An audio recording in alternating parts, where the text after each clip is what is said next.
Welcome to the College Knowledge Podcast, sponsored by the College Planning Network and Paradigm Financial Group. Whether you're searching for that right fit college, applying to college, or figuring out how you're going to afford it all, you're in the right place. You'll hear from deans, admissions counselors, student athletes, and scholars from esteemed universities and colleges around the country. We'll dig deep to uncover their insight and unique experiences. So whether you're a student gearing up for college or a parent with college-bound kids, sit back, relax, and listen. Like you, we have lots of questions. Our guests have the answers, and we're excited to share them with you. Let's get started. Thank you guys for being a part of College Knowledge. If you or anyone you know is confused or worried about planning and paying for college, please visit us at elitecollegiateplanning.com and book a free consultation. Hey everybody, welcome back to College Knowledge. I'm your host, Dave Kozak, alongside my co-host, Mr. Joe Kerins. Almost forgot what show we were doing here, Joe. How about it? You do so many, right, Dave? Yeah. You're a popular guy on all these different shows. Glad to be here today. I'm going to go through a lot of did you knows throughout today's show. Cool. So rather than just have one that's up front, I'm going to have a few throughout what our topic of discussion is on today's episode. So awesome. So today we're going to do sort of the comprehensive college journey for high school students and parents. We've got a lot of questions that we've been receiving. First of all, love the feedback on the podcast. Appreciate that everybody is loving it and learning stuff. But the one thing that has sort of resonated, Joe, has been people want to know what they should be doing along the way, as opposed to simply learning about different subject matter and things like that. Yeah. So we decided today we would sort of talk it out and lay out what our experience has taught us, what we believe is the way to do it, and really what you should be focusing on along the way. I want to make a real impact point here. College planning doesn't start your junior year. No. Frankly, I'm a firm believer that it starts when you start taking family vacations, right? We always say, if you're driving on vacation, right, go by way of college. I have 4 kids under the age of 12. Joe, you have 3 kids under the age of 12. Anytime we drive somewhere, there's a college campus involved. I'm not necessarily getting them out of the car. Sometimes we will. Sometimes if there's like a big statue, we'll get a picture or selfie in front of it. But I just want to expose them to higher education, what it's about, to see the different styles of institution, just to understand, like, oh, look at the size of that stadium. Yep. And then, oh, look at the size of that stadium. Yeah. And look at these buildings, or look at the historical nature of this. And so I think that the journey for college starts as early as you possibly can. And it's funny you say that, because I had an unfortunate family situation last week. My son was at CHOP, but we had a follow-up, and they do summer camps at Cabrini that is no longer open.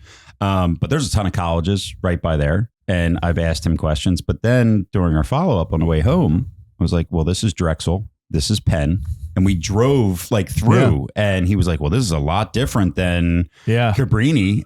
But it was just the conversation. Like, we didn't get out of the car. We didn't see. But yeah, no 2 colleges are going to be exactly alike. So it was just funny. I literally just did that this week. I did that. So it was funny that you mentioned that. Well, and I think the cool part about that story, Joe, is that your child's the one going, hey, this is a lot different, right? Yeah. And he's 11 or 12, right? Yeah, he's 11 years old. Yeah. So they get it, right? They don't know what lectures and subject matter they're talking about, but there is a reason to kind of drop the curtain, let them see it, let them experience it. And if you're a family that's a believer in higher education, and not all families are, and we can talk at length about the benefits of college versus not, and what you can do in trades and things like that. But at the end of the day, most families have a belief that if a student's going to excel, the next level for them is college. So start early and do it often.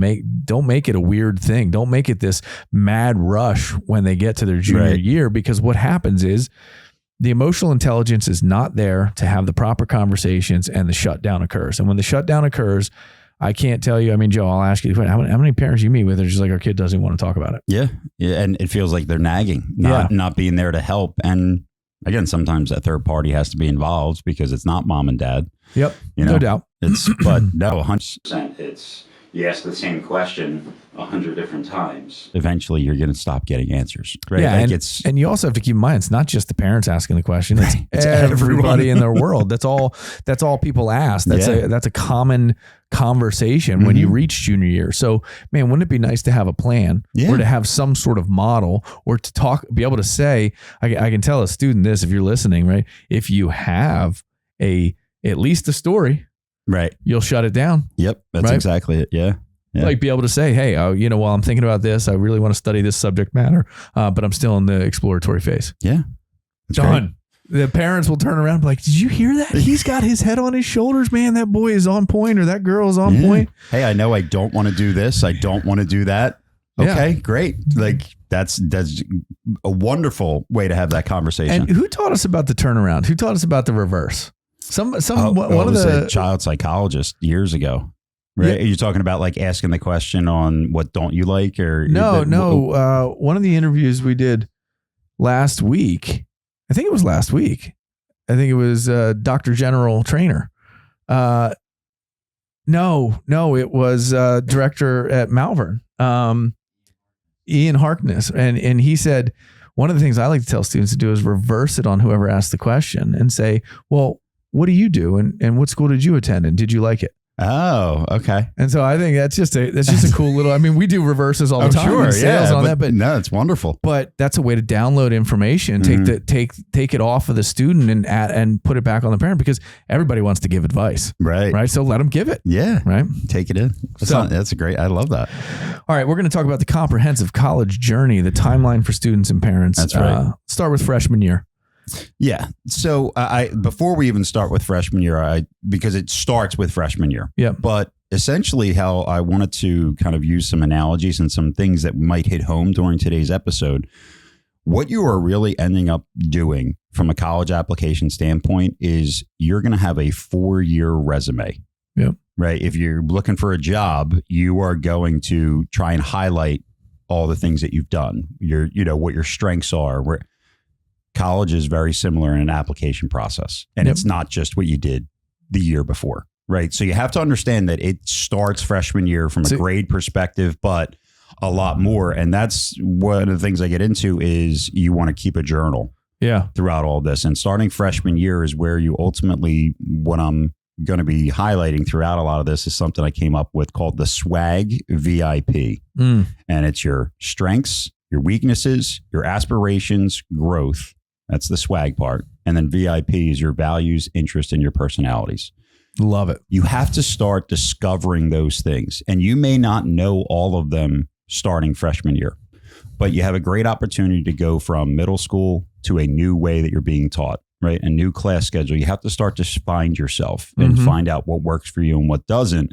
And so as you start going through high school, these swag VIP items are ultimately what you are trying to discover about yourself, and keeping a journal and writing down what things you value, where your strengths and weaknesses are. So you know that I can highlight this part, but I need to work on another side of things. What do you just personally, what do you find important in your life?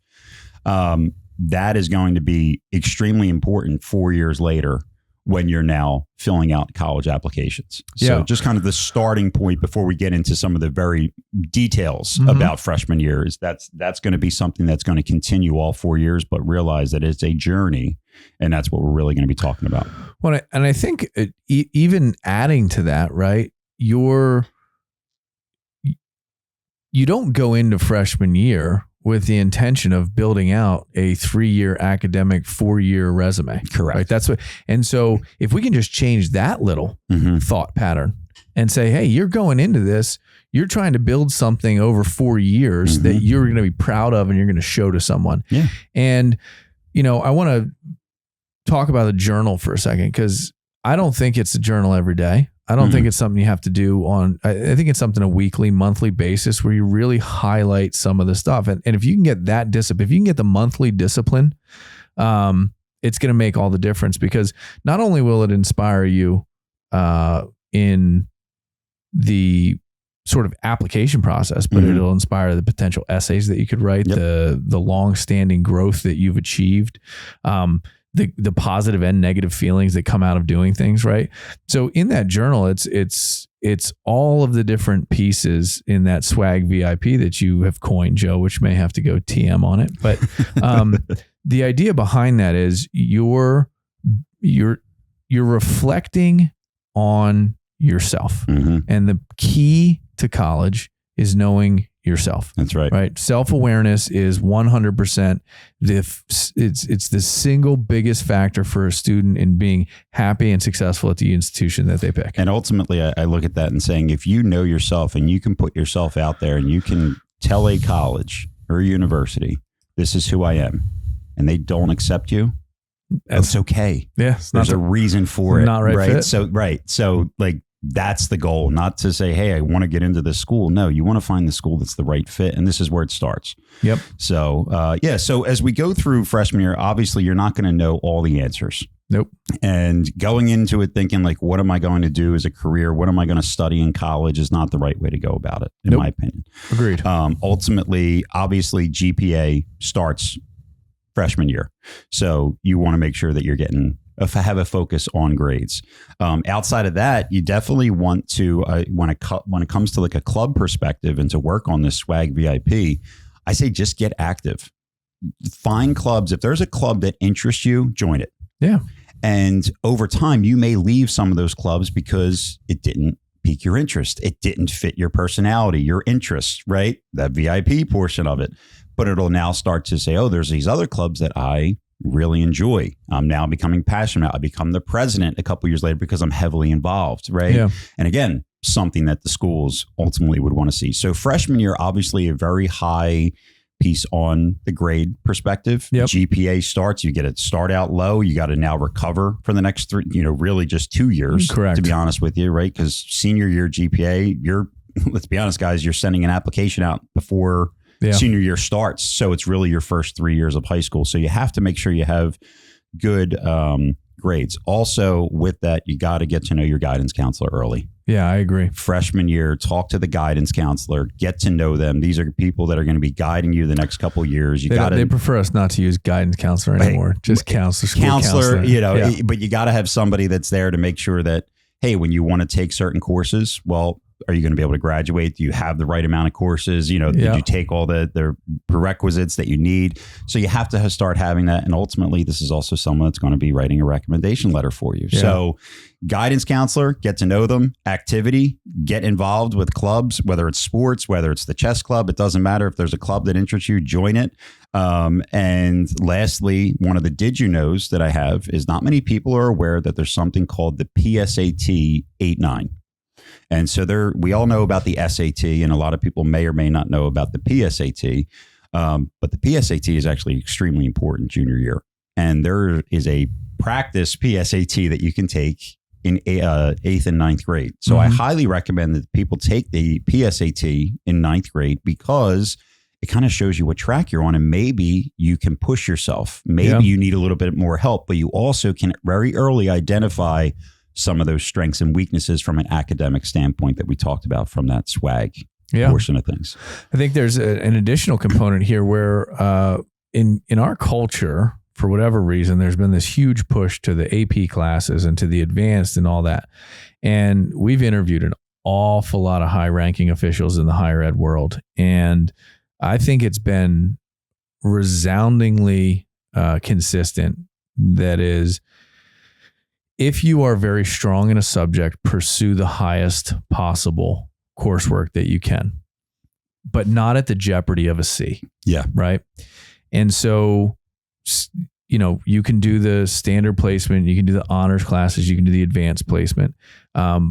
Pursue the ones that are truly your specialty. Mm-hmm. And it's okay not to take 15 AP classes. They're not all going to transfer. They're not all going to work out that way. That's not to say if you're a capable student that you don't do it, but the school would rather see you push in areas where you're strong, right? So if you're strong in math and science, push in math and science, but don't feel obligated to take an AP English class just because you're AP on the other side of the spectrum.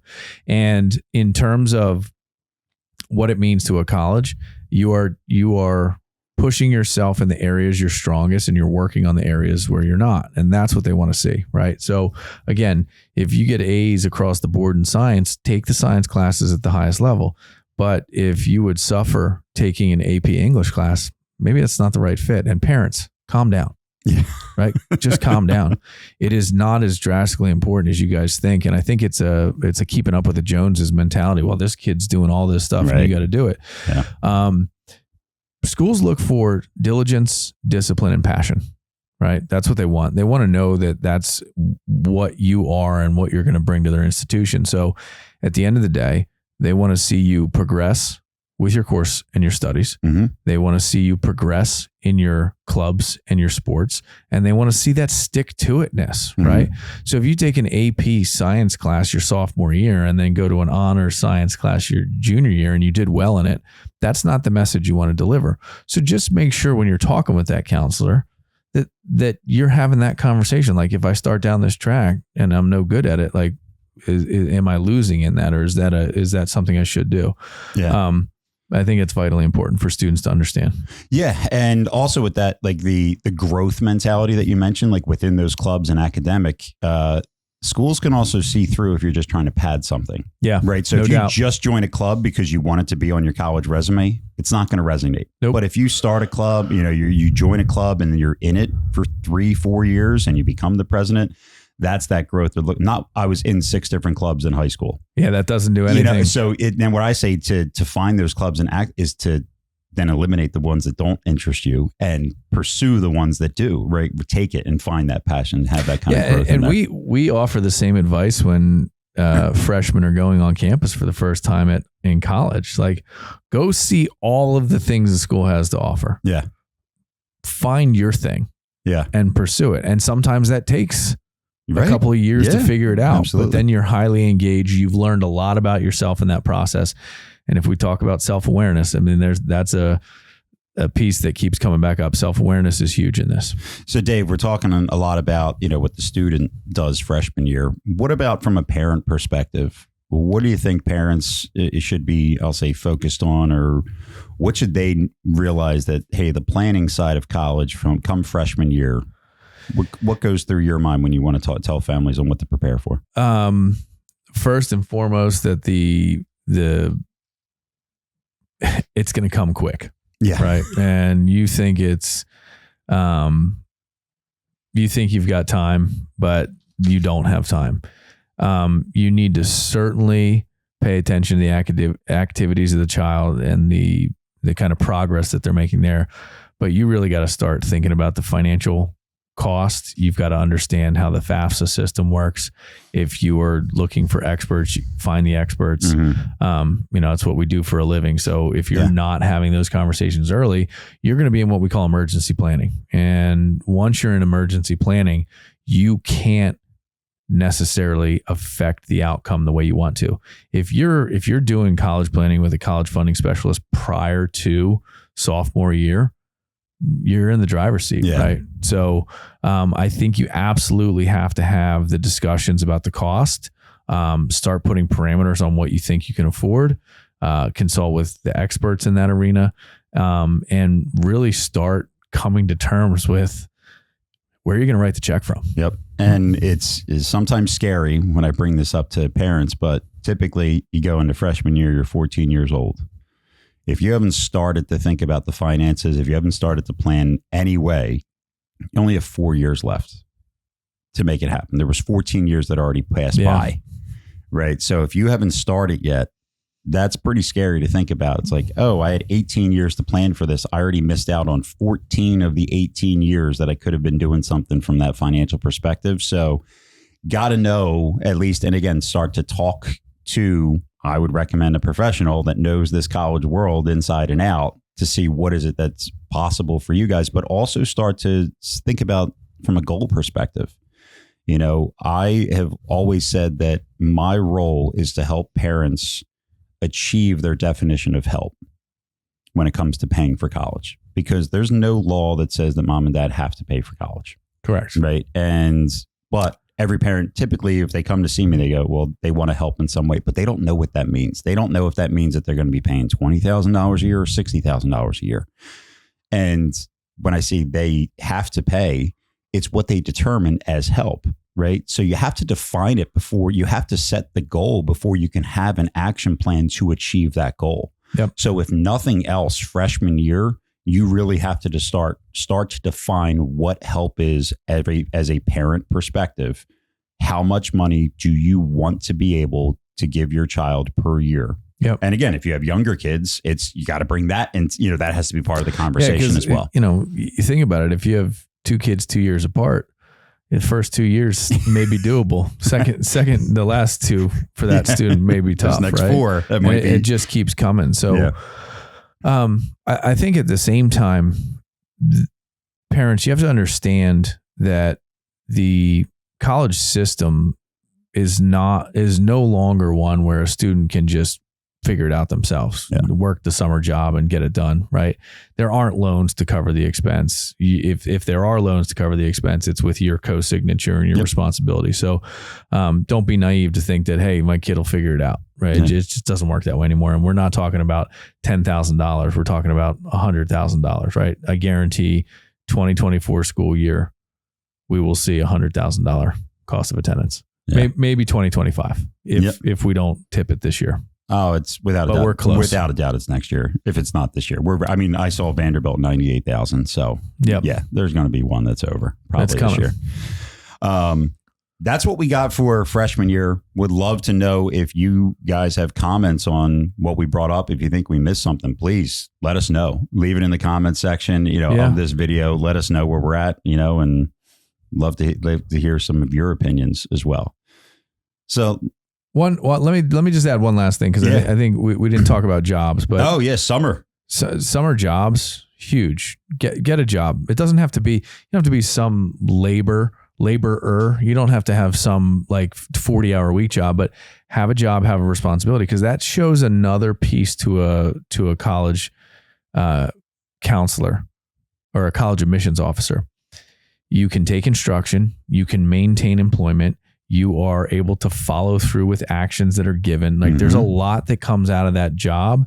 And if you can get one that's decent and you can keep it for a while, it shows just as much as joining a club and sticking with a club. It shows just as much as going from JV to varsity. It shows all the same stuff. So again, do not be afraid to get jobs. And parents, it doesn't have to be a 40-hour a week job, but a couple hours on the weekend, couple hours in the evening, whatever it may be, will certainly help to show discipline and effort towards the end goal here. I think also, if nothing else, whether it's a job or whether it's a camp at a college, but your summers, you have to be active. You can't, again, think about from a job resume standpoint. Dave, you're looking to hire somebody and there's a gap in that time that nothing was done. Does that look good or bad when you're potentially going to ask that person for an interview? I just needed to decompress. Okay. Yeah, okay. You're not going to decompress in the real here. world. That doesn't work. And again, that mindset of the resume, you want to be active, right? So it's just, you want to be doing something. And again, whether it's following one of these passions, working on the swag, volunteering, you have to be active. It's not the summer's off. I've got 3 months to do nothing and sit in my, no, this is a great time to find yourself. This is a great time to figure out where your values, where your interests potentially lie. If you're sitting in bed and you're saying, I don't know what I want to do. Well, that's the reason you don't know what you do, is because you're sitting in bed. You got to get out and try new things. That's where I would say definitely highlight that for the summer, especially from freshman into sophomore year. Yeah. And just to add an exclamation point, let's say you don't really want the job, but you do want to volunteer and you want to find something you can volunteer and ingrain yourself in for a week even. Yeah. That makes the summer. Yeah. The story is then told. Yeah. You don't have to say it was only 7 days in the middle of the summer that I did Habitat for Humanity. Just say I spent time in wherever building roofs for, And as freshman year comes to a close, as we move into sophomore year, right? Part of that freshman year that ends, again, whether it's through the PSAT 8-9, talking to the counselors, but you got to know what now type of courses you're going to be picking for sophomore year. Yep. And that kind of leads us into the sophomore year side of things, which, to be honest with you, a lot of the very similar things that we talk about from freshman year. But I would say now you start to maybe, you joined a bunch of clubs. Now you don't have as many, but you're focusing more passionately about the ones that you stay involved with. Grades still huge, but now this is the first year you have the opportunity to start talking about course rigor. When you mentioned what courses do I pick? And again, hopefully freshman year, you worked on some of those self-awareness pieces to say, hey, I want to push myself in this area, or I want to learn more about a certain topic. And if your high school has the opportunity to pick certain courses that may, kind of either dissuade you from a certain subject matter or even push you further, this is the time that you want to figure these things out. So obviously GPA is still huge, right? Still want to be having the GPA side of thing. And then I mentioned the PSAT 8-9. Now there's the PSAT 10. Again, another practice exam that you can have that's kind of measure where things are at from a college perspective. That one matters immensely because there's a couple of things that happen as a result of it. Number one, the mailing list. Right. So every school in the country buys the PSAT results. And when they do, they buy a certain baseline score. So some schools come in and say, hey, we want everybody 1,200 above. We want everybody 10 to 12. And then the mailing starts. And then they start sending out the recruiting, right? And trying to get you to see it. So one thing you can certainly understand from the PSAT, which I think is vitally important, is where you stand, where you size up against everybody else that took the test by the mail that you're getting, right? If you're getting mail for schools you've never heard of, okay, what does that mean? Why is this happening? If you're getting recruited by, some of the big time players, okay, I must be doing something right. It's a good indicator. Yeah. And when you get communication from a school, start replying back. If you're invited to something, go. Yeah. If you are sent an email, respond, can't wait to read this, right? Yep. Ignoring it is not what colleges want to see. If you can start showing what's something that's called demonstrated interest as early as sophomore year, it can go a very long way. 100%. So do not ignore those things. It may seem overwhelming. It's not like you as a sophomore have to now choose what school is the dream school and which ones are a fit or not. You're not there yet. Nope. But just showing, I thank you so much for this. I am a little interested. I would love to visit the campus. Yeah. Okay. Hey, we planted the seed early. It's going to go a long way. Because again, think about it from, a business perspective, that schools are businesses, that they are going to, without a doubt, know if you started responding to things or visited 2 years ago. And if you've been continually in communication, that's going to go a long way versus somebody they've never heard of that just applied and they have yet to meet.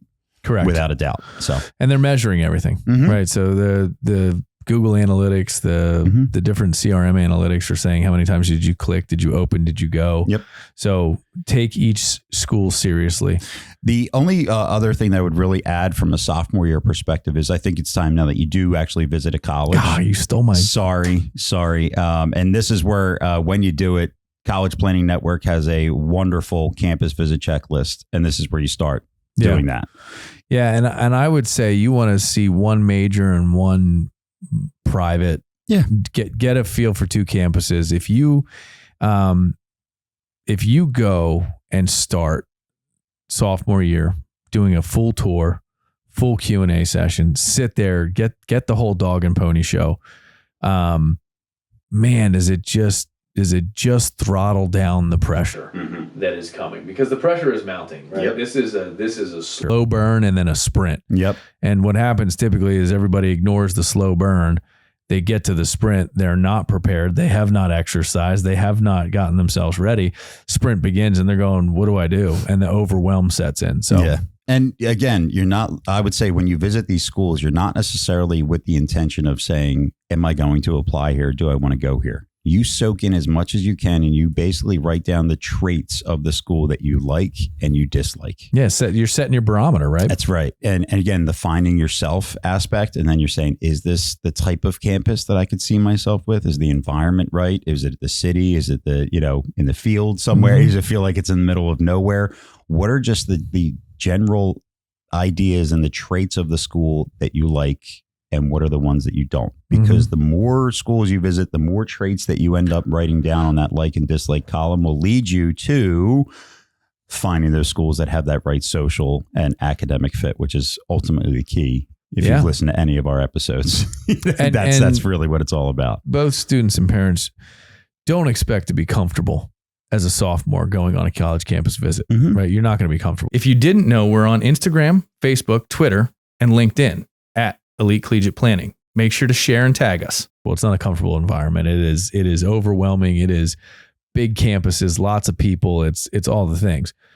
But, exposure lessens the overwhelm over time. And so if you can get exposed to this early, that's why I say go by way of vacation when your kids are in 6th and 7th grade. Go by way of college when you go on vacation. It's just the exposure, and it takes some of the steam and some of the pressure buildup out of the scenario. And that's really what you want, parents. If you can eliminate the pressure of this, you will have a far better experience. You will find the right fit institution, and your child will engage with you along the way. I don't have a whole lot more from the student side for sophomore year, but obviously there's a big one from the financial side. Yeah, for sure. For sophomore year. And Dave, why don't you tell us a little bit why the sophomore year is so big from finances? And I believe the term is the base year. Yeah. So the base year begins January 1st of your child's sophomore year, and it extends to December 31st of your child's junior year of high school. That base year is for financial aid filing, right?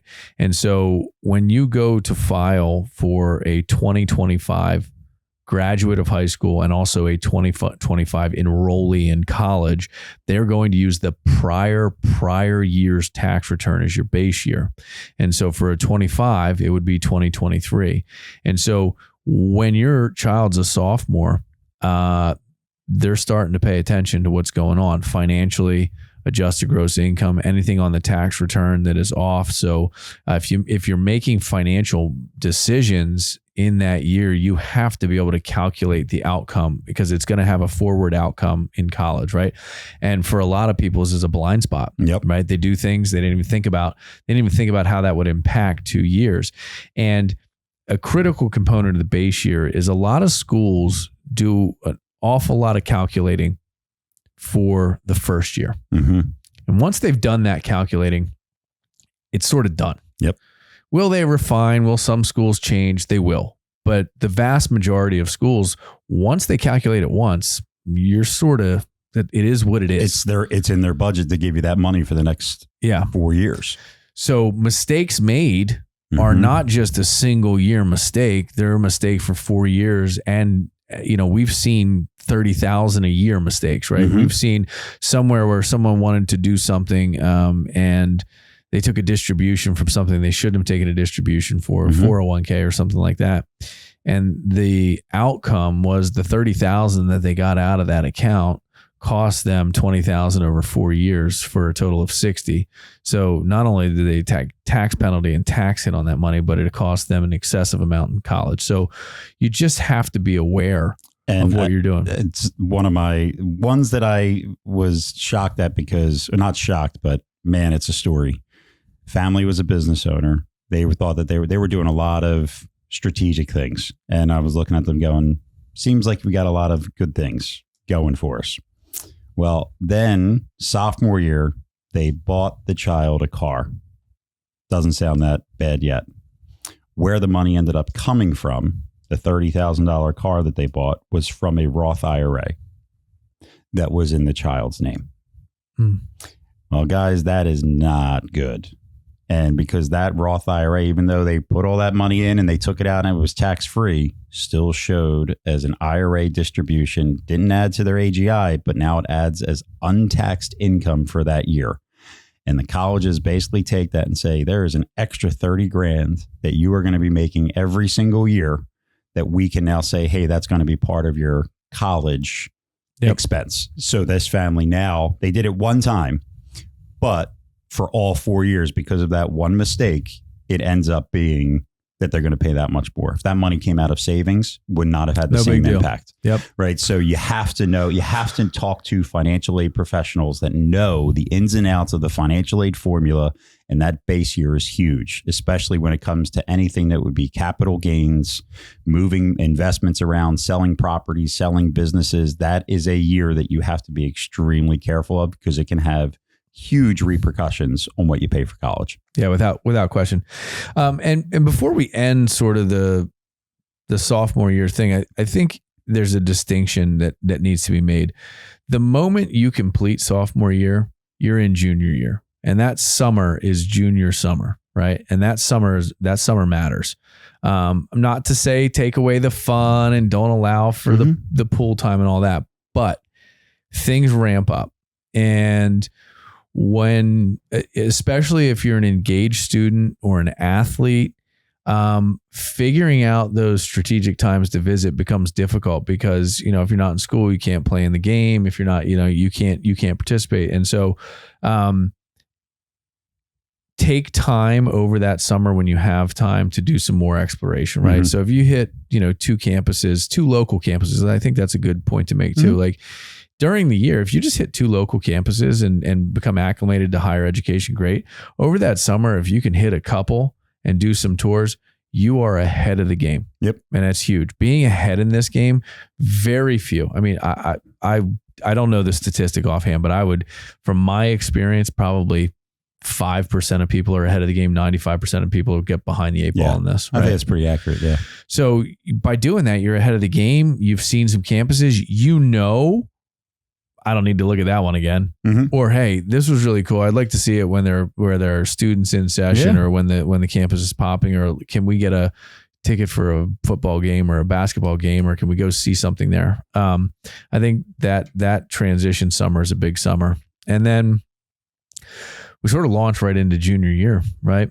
Now things pick up. Yeah, things definitely pick up, because I would say that September of junior year, the clock is ticking to 12 months, right? You got 12 months before it's application time. And I'm gonna skip ahead to applications and come back to junior year. Applications, you want your applications in early. I'm not saying early decision. I'm not saying early action, although both of them have their benefits and both of them have strategic purpose. What I'm saying is, you don't want to be the last application on the table when the spots are filled. Mm-hmm. So be proactive, be in early. Don't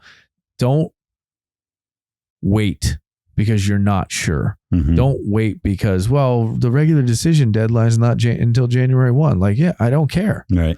Get it in before Thanksgiving, right? The end. If your applications are in by Thanksgiving, you're in the driver's seat, right? And the only way to do that is to now back up to junior year, and let's discuss what should be going on junior year. First of all, you have the PSAT, which is now national merit qualifying. Yep. It is now a test that matters. It matters for scholarship. It matters for a lot of things. It is also the second iteration of the mailer, right? Mm-hmm. They are taking that PSAT, the true PSAT, and they are going to use it and abuse it in terms of mailing, recruiting, and all of that stuff now ticks up, right? That's it. And then I usually suggest, after PSAT is taken, I suggest junior year, you're going to take the SAT and the ACT. Yep. Figure out which one is the one that you're going to then pursue. Yeah. You're going to score on each of them. You don't have to send those scores to colleges just yet. You didn't really prep a whole lot for it, but now you have a true baseline of the actual test outside of the PSATs that you've taken. Yep.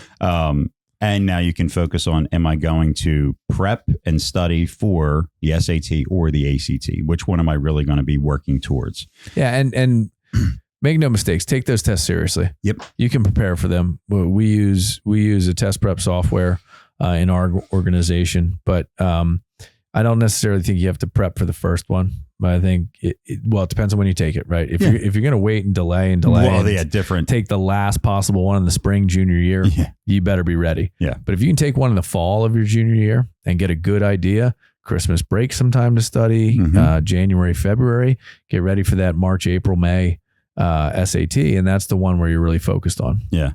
And again, GPA, absolutely huge junior year. So this is also why when Dave said, hey, you might not prep for that first one as long as you don't push it off. I highly agree with that because you don't want to take time away to prep for the SAT that may now be that your GPA starts to drop, right? Yeah. GPA is extremely important. The SAT obviously is going to be important, or the ACT is going to be important, but you can take the SAT multiple times. You can prep for it over the summer. Now we have this new digital SAT that the availability may be easier to take. You might be able to take it even later in the senior year and have a test score very quickly. So again, make sure that you do not give up your studies or have your grades, your GPA drop because you're focusing too much on this standardized test that you're going to be taking. Yeah. And just to put a sort of emphasis on that, right? Junior year is the most advanced coursework a college gets to understand and observe your performance on. And I want to say that again. It's the most advanced coursework a college will judge you on, right? You're learning more intense subject matter. You're working harder junior year. So that one can certainly trump sophomore and freshman year. It's a cumulative GPA they're looking at, but that coursework is sort of you're upperclassmen now. You're supposed to be able to handle more, and so they are certainly paying attention to junior year, and you have to keep that in mind. And then junior year, I think, is the big piece that you have to, again, if you're keeping that journal and you've had 2 years, that you've been focusing on that swag VIP, right? Yeah. Now you can start aligning schools and start to build a school list based on, okay, my strengths, my weaknesses, my interest. Like, what are the schools that align with what I have self-identified with as my for myself, right? That self-identification we've talked about. And you start to build a school list. Now, when you do that, again, it's casting a very wide net. Yep. We always talk about this is eliminating the fame of a school, right? You're not looking at a school because of the name. You're looking at how it aligns with your swag VIP. Then you got to start building a spreadsheet or college planning network, a database that you have a list of any deadlines that you're going to be knowing. Do they offer early decision, early action? What are the financial aid debt? You got to start having that. When you build a list, you don't just say, I'm going to apply to this school. No, I'm going to apply to this school. When are things due? So you start to create the action plan because it's going to be very stress intensive over the next 12 months, as you mentioned. About it. So definitely focusing on those pieces is a very big side of things. I think there's another great point to pull away from the journal. If you did the journal and you did it effectively, you're now starting to zero in on the essay and what you want to write about. If you can incorporate experience and passion into the essay, that's what the college wants. They're not trying to hear about your struggle in whatever it is. They want to know what you want, not the sort of sad, mopey hardship, right? We've all had hardships. I mean, we've all lived through the most insane thing that's ever happened in this country, in the world, I guess, in COVID, right? Yeah. The idea is if you can illustrate passion or motivation to passion, now you're cooking with gas, right? Motivation to passion is that's a winner every single time. I don't care if it's about mountain biking, brain surgery, constructing desks, Habitat for Humanity, building houses for people. Like it, as long as you can take a motivation to a passion, that's what you're looking for. So that journal gives you a good guide framework for that. Absolutely. And then lastly, towards the end of junior, this is where I usually recommend that people ask for those letters of recommendation. Yeah, certainly. From counselors, teachers, where you're going to get those from. Give them enough notice. I've heard some people ask for, when senior year starts, so you give them enough time. I'm like, well, there's applications and things that are going in. Some applications, I know kids are applying in August. Well, you got to do it before the school year ends to get some of the pieces needed. So, I don't know if we hit hard enough on junior year visitations. Yeah, I just want to make sure some of these things I hit on, but go ahead. This is the time to visit when people are on campus. This is the time to feel it, taste it, touch it, know if you can fit into the culture, how people look, are they willing to talk to you? When you go to visit, not only do you do the tour, talk to a professor. See if all of their email addresses are online. Go to whatever it is .edu, go to faculty, look it up, find the chair of the department, ask if you can take 15 minutes. You're going to be on campus on this date. I'd love 15 minutes of your time. Can you make it available for me? That will tell you more than you need to know, right? And don't be bashful. Don't be afraid to stop and ask a student, hey, I'm a prospective student. How do you like it here? Let them tell you, right? Get a true feel for the college when you're on campus, and junior year is the year to do that. And be prepped for those. Yeah. You got, and again, I say it's easy to do some of the preparation because you can have a list of questions that you are going to ask a student at every school you go to, a professor you ask at every school, an admissions officer, a financial aid officer. You can have the same question that you ask in every one of these schools, and their answers will help determine how much of a fit it is. Without question. Right. I mean, you asked for an interview or you asked for 15 minutes and you think school is number one, and the teacher says, oh, I don't have time. Okay. Every other school takes the time and really dives into it. Like it's going to be, well, is this really what I thought it was if I can't even have 15 minutes with the professor, right? So know the questions that are important to you and ask them. Yeah. Take advantage of it and realize that the college side of things is not always about you looking good for the college. It's finding the right fit, and the colleges want to make sure that you're the right student. They are also trying to attract you.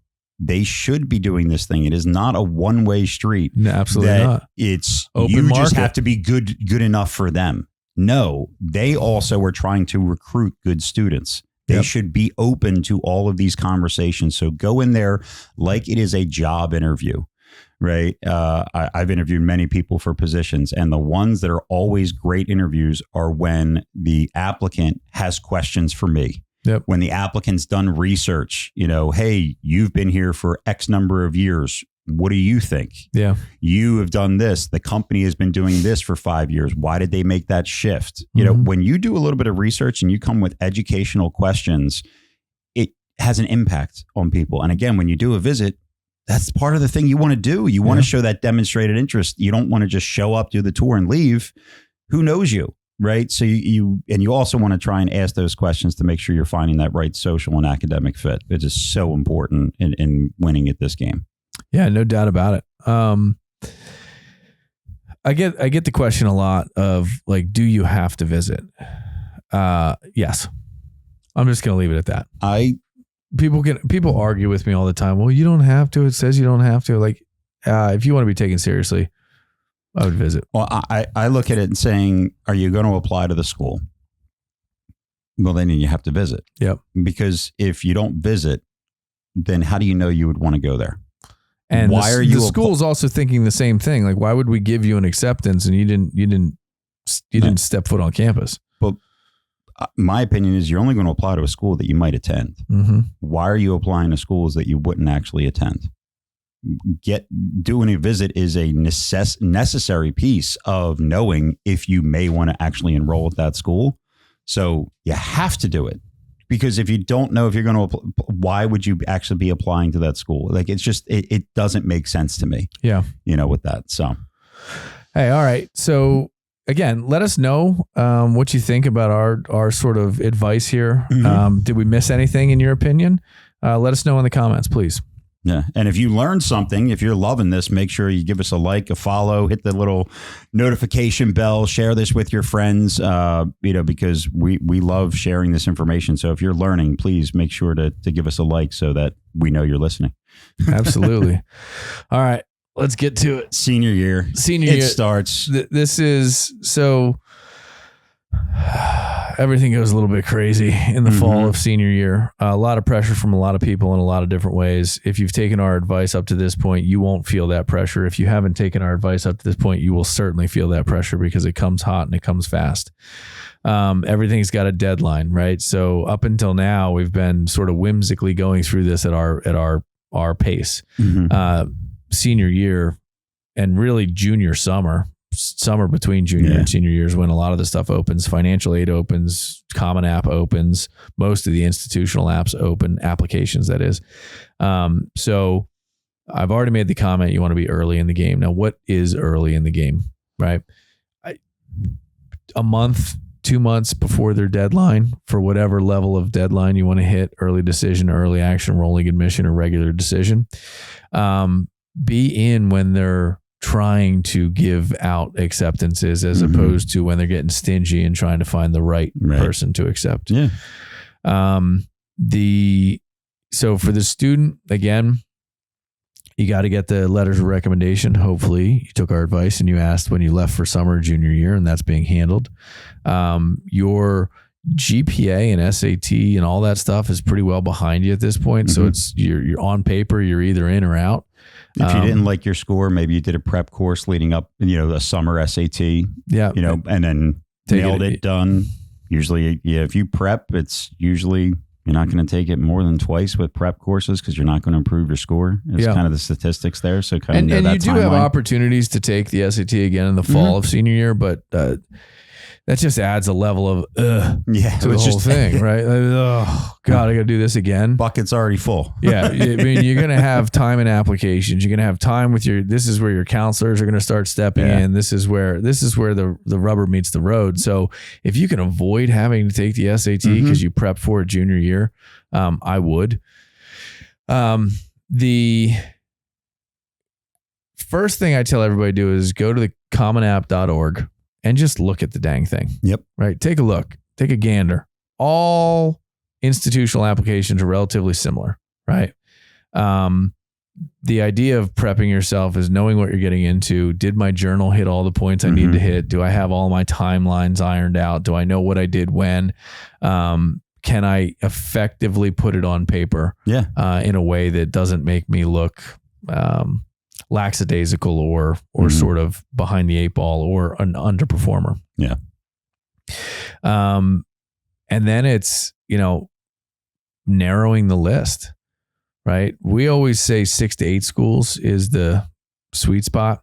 I would say in a initial list, in that big primary list, I mean, I would sort from 30 to 20 to 10. Yep.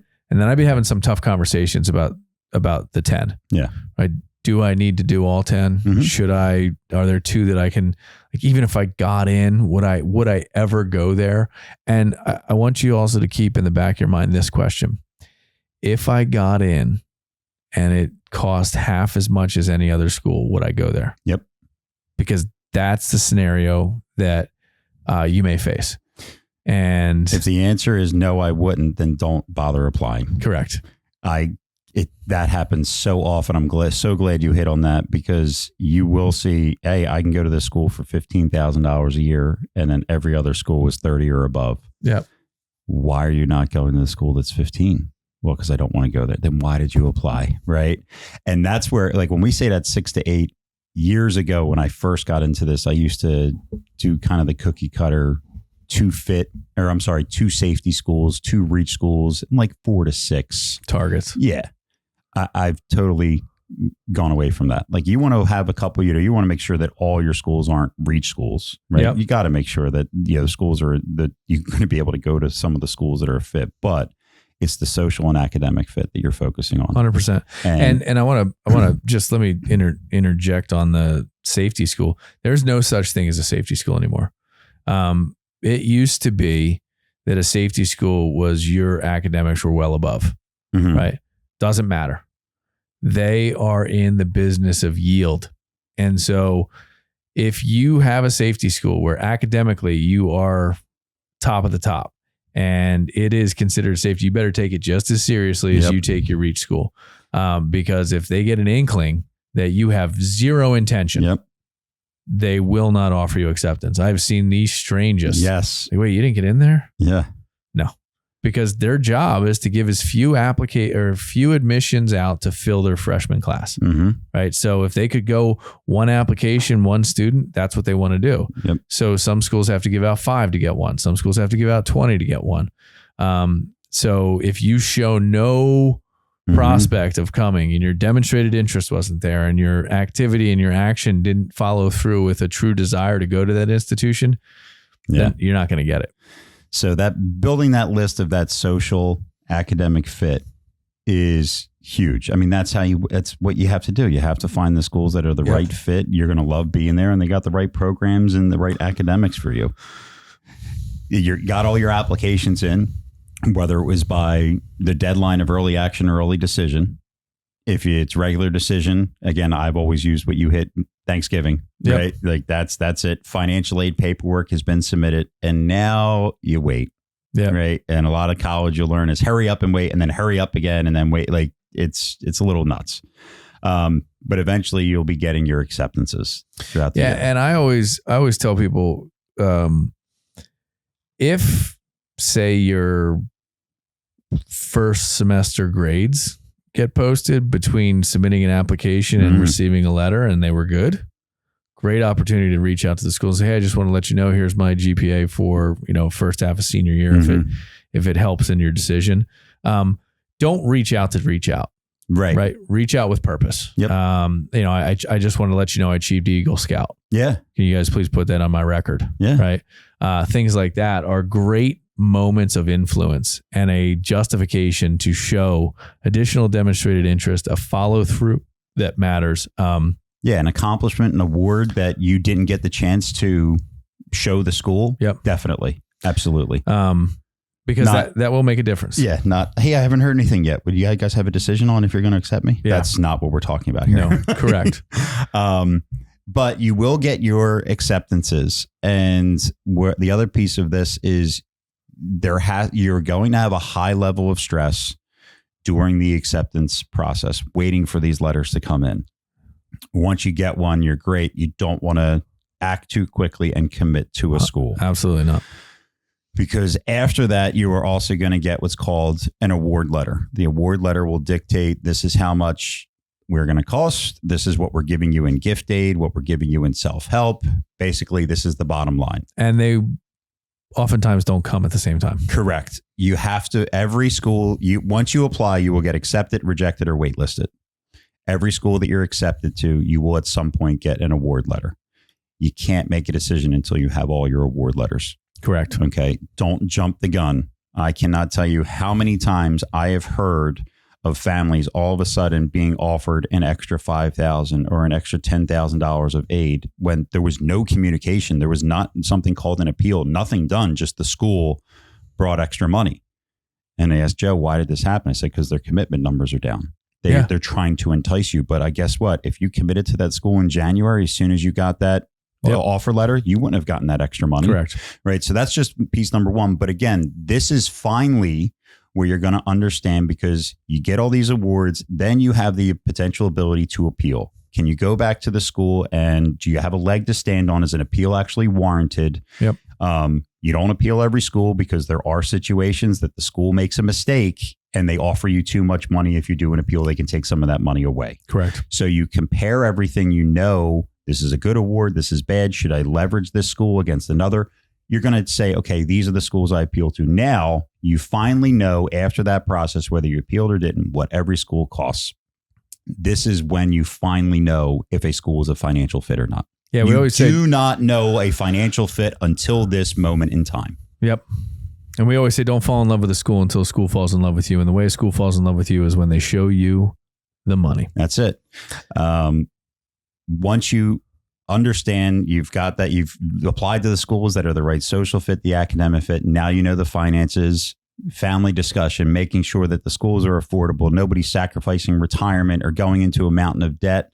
You've won the game. You choose the school that you go to. You commit. You have until typically May 1st to make that commitment. You send a deposit for housing. Yep. And now you're done. I usually then at that point say any school that you're not going to, don't burn any bridges. Nice little letter to say, thank you so much for your offer. I have opted to take a different path. Yep. Wish you all the best. Then the other thing I would say is a lot of these schools leading up to that decision day will have what they call an admitted students day. Mm-hmm. Attend, but don't be fooled. Yeah, the red carpet's not rolled out the first day of class, right? Yeah. This is when the camp is going to look its absolute best. Don't be tricked by that. And another thing that we didn't touch on, but please realize that schools are businesses. They're doing everything they can to get you to commit. right? They're also, I've heard this so many times when you visit the schools, like we talked about junior year, they'll start planting a seed that you're not going to get any money. Mm-hmm. And then when you get that financial award and they give you $5,000, you feel ecstatic because every time you visit it, they said, you're not going to get anything. You're not going to get anything. And then you get 5 when really you should have got 10 or 15. And they just made more money. Realize that they're businesses, please. It's 100%. It's not that, but, you don't want to feel like you got scammed after you chose the school, right? Absolutely. Wait, I should have got more money. What happened there? Yeah, and again, that's where the experts come in, because you may not know that you should have gotten more. You should have, that you got over awarded. So it matters to have experts on your side telling you how schools historically give. Again, guys, if you let us know what you think, if you like this, please share it. If we missed something, let us know, and we'll address it in future episodes. Let us know in the comments. Like, subscribe, share the podcast. We're not trying to be a secret by any standards. We're trying to bring this information to the masses so that you guys have good direction, course, and capability without having to pay hundreds of thousands of dollars, without making the mistakes that others have made in front of you or before you. With that, I think that's a wrap on today. Yeah, Joe. I think maybe we do another episode where we kind of go through what happens from the commitment on. Yeah. Right? Like the bill's going to come in, you're going to pay. If you got to borrow, we didn't talk a lot about the parents and writing the check. Yeah. But that's a different subject altogether. But how do you, change life to college? What's moving like? What do you do once you're at college? It's a lot of the same stuff. It's all still swag VIP. Now it's not from a college perspective. Now it's a potential career. You're back to freshman year. Yeah. Right? It's a change and you got to adjust. But I think a lot more freedom, a lot more time, but a lot more responsibility too. So maybe we'll do that episode in the future. What happens after you make that commitment and you know where you're going and you're all happy. So I like today. This was fun. Yeah, it was good. All right, everybody. This is College Knowledge. Thanks for listening. We want to help. Send your questions to info@collegeknowledge.net. These can be about college, finances, careers, and anything else you have questions on.